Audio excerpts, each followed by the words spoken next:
Hey, welcome back to the channel, everybody. So here it is, Saturday, May 25th, right after 10 a.m. Temperature's about 77 degrees, humidity is around 80%, and it's Memorial Day weekend. So to all the service members who have served this great country, to all the service members who are currently serving this great country, happy Memorial Day. Which, you know, to those of us that have worn the uniform and continue wearing the uniform, it just has a different vibe, especially if you've experienced loss in your life, to the friends and family that have paid the ultimate sacrifice. I just wanted to take the time from me to you and say thank you. Thank you to everybody that is no longer with us. And to me personally, that's the Philip Paul Clarks, that's the Donnie Vincents, that's the Bradley Atwells, and I'm sure those of you watching this channel that have served and are serving, you have your own list, and it just hits home a lot this weekend, right? So unlike Labor Day later in the year, which is a time to celebrate the workforce of America, Memorial Day is a time to celebrate, don't get me wrong, but it's also a time to reflect on all those that we love that just, they're no longer with us. All right, well, here we go. So the plan of attack today is to slowly move swarm number 9 a few feet closer to their location, which will be over on this side of the yard, just since I have some space. And then, as y'all saw last week, I was out here and moved all the equipment, or all the frames and colonies really, from the old equipment into the new equipment, which looks absolutely fantastic. And this week I am going to simply get into the top boxes, take a look at the supers, and if any frames are ready to be harvested, I'm going to move them over into the Hive Butler and harvest what should be our final haul for the year. So yeah, I said final haul, and it's late May, which is a little unusual for us. Our nectar flow typically carries us through late June, mid to late June, early July is when I'm usually pulling honey frames to harvest them. But if you didn't see the previous video titled Early May, I actually pulled just shy of 180 pounds, 175 pounds, give or take, of honey from this yard on May 4th and May 5th. So about a full month and a half earlier than usual, which is, it's a first. So the flow this year was fantastic, but things are blooming and have been blooming about a month ahead of time. And I posted to Instagram via a story with a poll, which I don't do too often, just asking folks that, assuming they're in the local area, if the Persian silk tree or the mimosa tree, maybe I'll add a screenshot of that in the bottom here in a sec. Yeah, this tree, if it was blooming earlier than usual, because from what I remember, and I don't think I had any posts to look back on, but from what I remember, that bloom usually occurs in late June or July. But here it is blooming. I think the first time I noticed it was about mid-May. So yeah, the flow this year has been great, but it's been early, which I am thankful that I established this normal plan of adding the honey supers on April 1st. Some folks in the area actually added the honey supers earlier this year in March, which for us it's still typically kind of cold. But nonetheless, I added on April 1st, and I think that was just perfect timing to really capture the nectar flow. So April to May plus a week or so, so about five weeks, the colonies filled honey supers very, very nicely. All right, that's it for me. Right on track with the 3 to 4 minute introduction. But yeah, I'm gonna get suited up, get the smoker lit, of course, and then just go through the boxes rather quickly, just because I'm checking the supers, like I said earlier. And any frames that are ready, I'm just gonna take them, or pull them, harvest them, and get them back on the hive all in the same day, which seems to work pretty nicely. So come join me, and maybe we can get another 10-20 frames of honey, which is 30 to 60 pounds, pulled, harvested, and then bottled this weekend.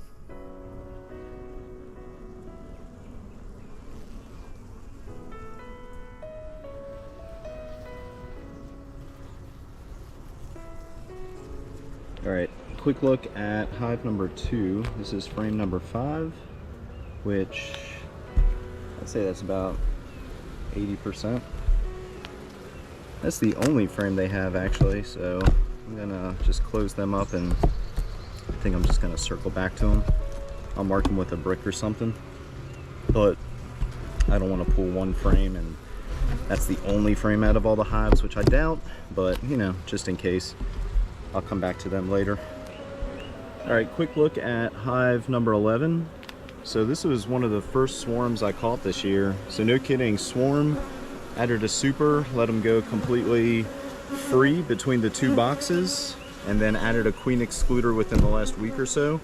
They're in the process of requeening right now because they have 4 or 5 queen cells in the bottom box, which I really wasn't going to get into until next week. But I wanted to take a look at some of their honey frames. I'll leave this one, but the other ones are ready to be harvested.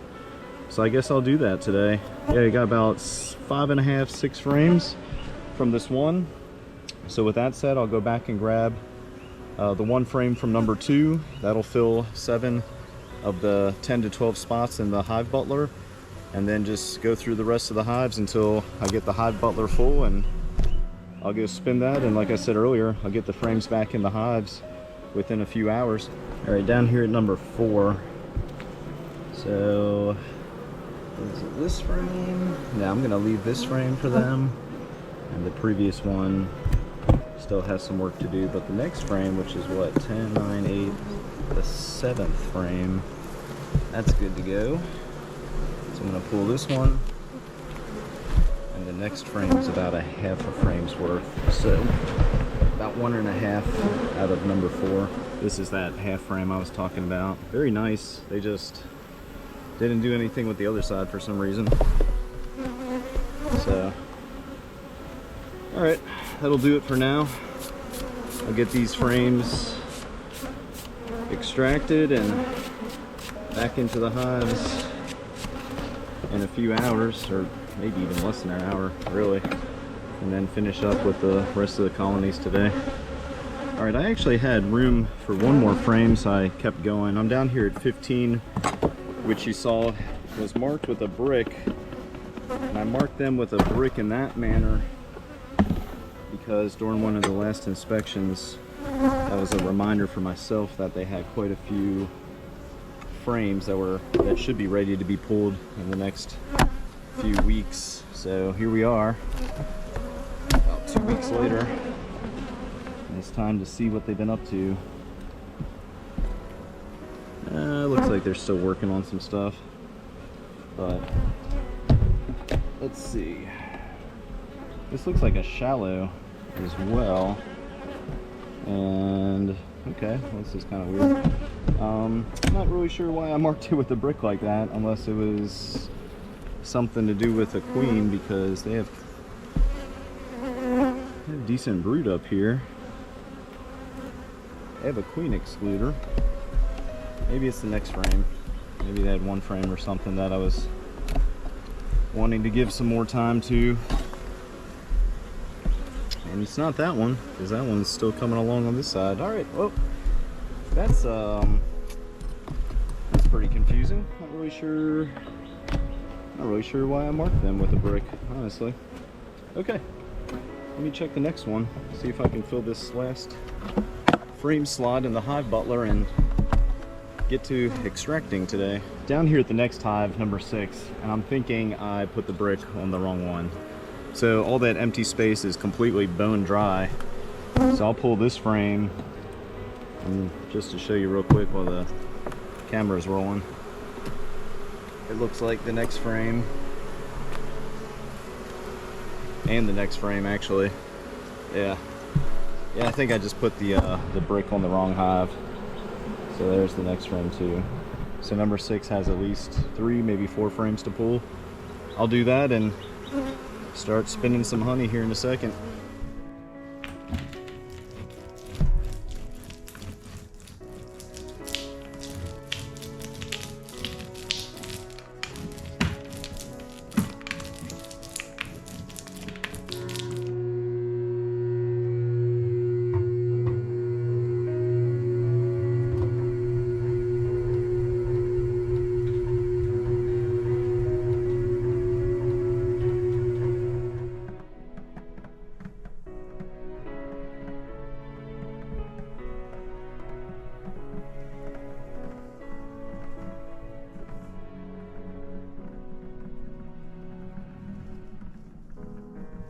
All right, here it is, just after 12 o'clock.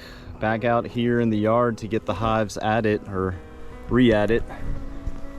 Back to the colonies that I took them from, and I believe I finished with number 6 here. So I'm just gonna breeze through 7, 8, 9, and 10 and see if they have any honey frames ready to harvest.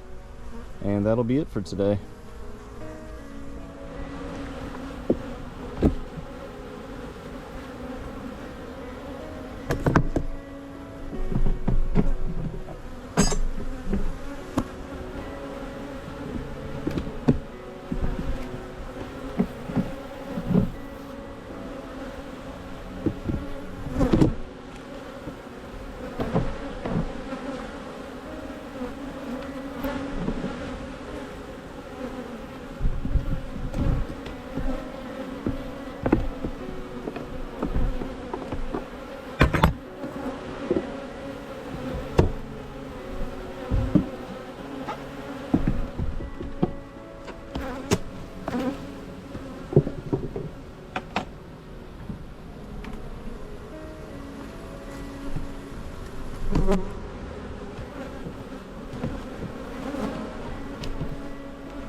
All right, down here at number 8, looks like they have about a frame and a half, which isn't much, but there's 2 more hives to go, so if they all have about the same, that could be another 4 to 5 frames. So I'm just gonna brush the bees off, take this one, and keep on going. Well, that's a good start to number 9. Barry's first frame. So I'm taking this one. I don't remember if I pulled any frames from this hive. I mean, there's a pretty good chance. I think I pulled frames from almost every hive earlier this month, so it's a strong possibility they have gone through and filled another frame, or maybe I left that one just because it wasn't ready at the time. But if I leave a frame because it's not ready, I usually slide it to the center. So kind of TBD. But yeah, almost done for the day. Pretty easy, not too bad. This part of the yard catches most of the sun, so it's starting to warm up. But yeah, number 9 and number 10, and that's it for today. Looks like that might be the only frame from this colony. Yeah, stand corrected. That's a pretty nice frame. And those cells are empty, and the next frame looks pretty nice too. Alright, so a few more frames.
All right, here it is, just after 1 o'clock. I got the rest of the frames back into the colonies that I took from, I think, 7, 8, and 9. and then I'll weigh the bucket here in a second. It looks like about 2/3 of a bucket, so I'm guessing maybe 40 pounds. I haven't weighed it yet, but I'll show you that here in a second. Got the hive butler out here in the yard so the bees can clean up any residue. Got hive or swarm number 9 moved over in the direction they're going, which should be right over there between the 2nd and 3rd and 4th colony. And then I was finishing things up as far as the bees go by getting the yellow swarm trap back up into the tree, which means I put 5 frames into it, 5 new frames. Trying something different, putting frames in the swarm traps or filling the swarm traps that don't have any drawn comb.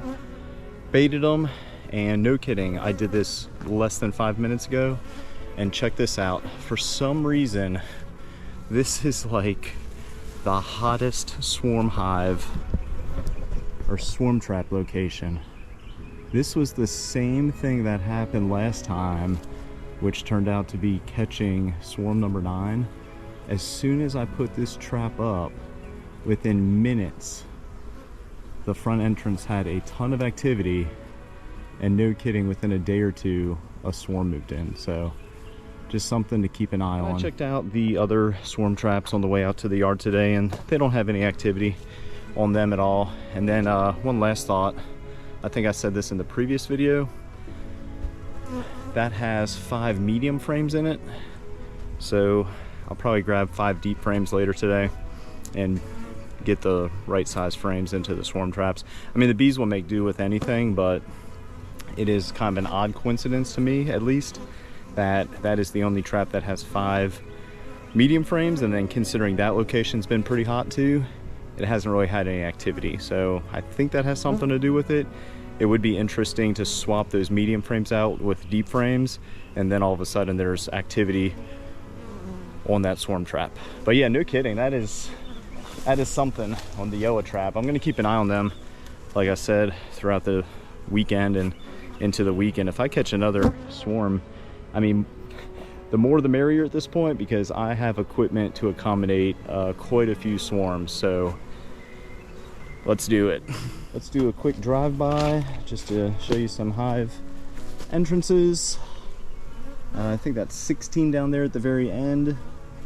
They're a swarm, and I gave them, if you didn't see the previous video, gave them 5 new frames. Actually, I moved the 5-frame nuke into that box, so they have plenty of room. Number 1 and 2 are doing good. Number 11 marked with a brick. I need to check on them in about a week or so to see if they've requeened. 14's good, 12, same thing. They may have been queenless the last time, so considering it's a long weekend, I'll get into them maybe Sunday or Monday and see what's going on. But yeah, the rest of the colony's looking pretty good.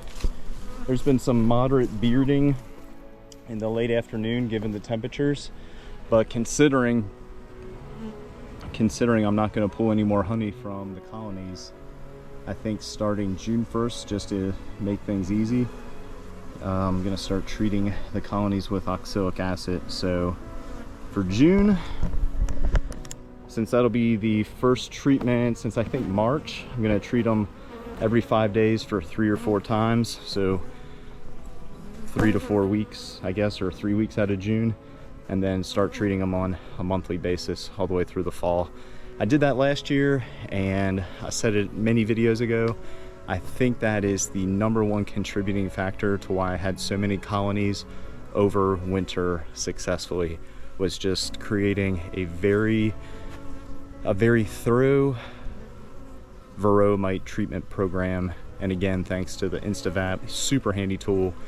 Oxalic acid is inexpensive. The tools are usually expensive, like the InstaVap, but the convenience of the battery operated version and the fact that it is so effective and so efficient really got me to buy into why it's important to treat for varroa mite. And I really think that's why I had a lot of colonies survive the winter, because their mite count was nothing. All right, hey, that does it for me. I haven't had a chance to say this in a few months, but hey, if you're watching this video and you're still watching it at this point, first and foremost, thank you. Hopefully you enjoy it. Give it a thumbs up, subscribe if you would like. Doesn't cost you anything and really shows us a lot of support and appreciation. But what I was trying to get to is, if you are watching this and you are in or around the Jacksonville, North Carolina area, we have some local honey available for purchase. Navigate to the banner in YouTube, since that's what you're watching. Click on our Linktree link, the very first or second link, purchase honey. It'll take you over to our Square site, and then right there it says liquid wildflower honey. Just click on that. It's appointment based, so pick a day and a time that works for you. You pay through the site, and then you just come by and pick up your order. So we appreciate it. We have quite a bit available, but it does sell pretty fast, and once it's gone, the fall flow is always questionable, and we really don't pull much because we like to leave that for the bees. So if you miss out on our spring harvest, unfortunately, you have to wait till next year. All right, hey, thanks for watching, everybody. Cole's Farm here in Jacksonville, North Carolina. We appreciate y'all checking us out. Subscribe, like the video, and you know, just kind of see what we're up to for the season.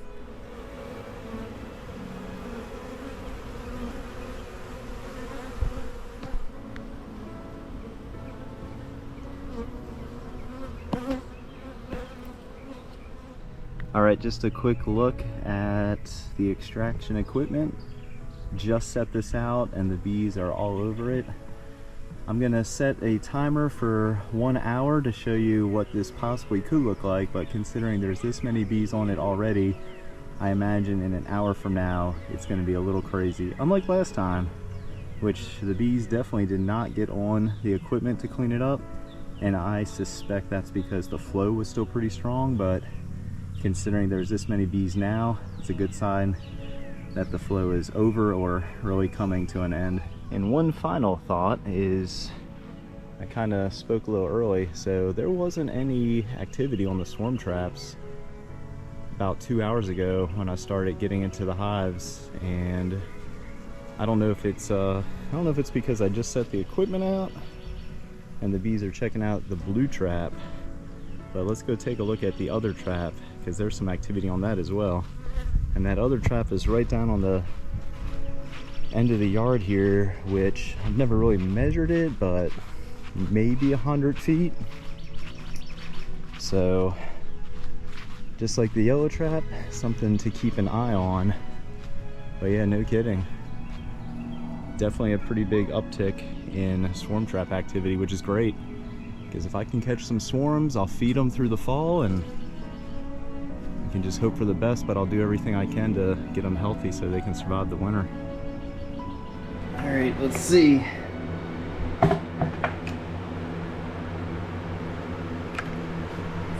45 pounds, all right.